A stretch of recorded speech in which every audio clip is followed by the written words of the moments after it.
If you're going to be doing an open house, here's a couple of things that you need to take care of as a homeowner for your property to be able to show in its best light and to make sure that everything is taken care of for you. So the first one, of course, is to make sure the property is clean. You want to make sure that the dishes are out of the sink, the counters are cleaned off, all the lights work. Preferably, you change out all the dull lights with brighter lights.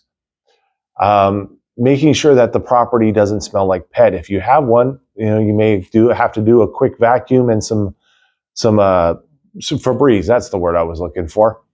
Also, there are a few personal things that you need to worry about. So you got to remember, people are going to be coming through your house, looking at your house, and maybe even looking through drawers, cabinets, and closets. So if there's anything you don't want them to see personally, right, or you don't want them to touch because you're concerned about it, or it's a very personal item like family photos, or maybe a vase or something your grandmother gave you, pack this stuff up and put it away, right? Going into a box for a short period of time before your house sells is not going to hurt the item. It will actually keep it safer, right? If you have clothing that's in your closet that you don't want somebody to touch or look at, then you should end up packing that stuff away as well.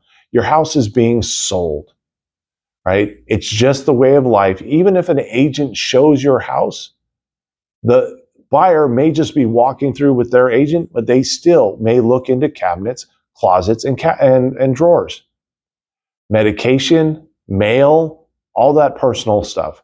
Lock it away if you need to. Filing cabinet into a box in a storage area with the rest of your boxes. It will help prevent things from going either damaged or missing.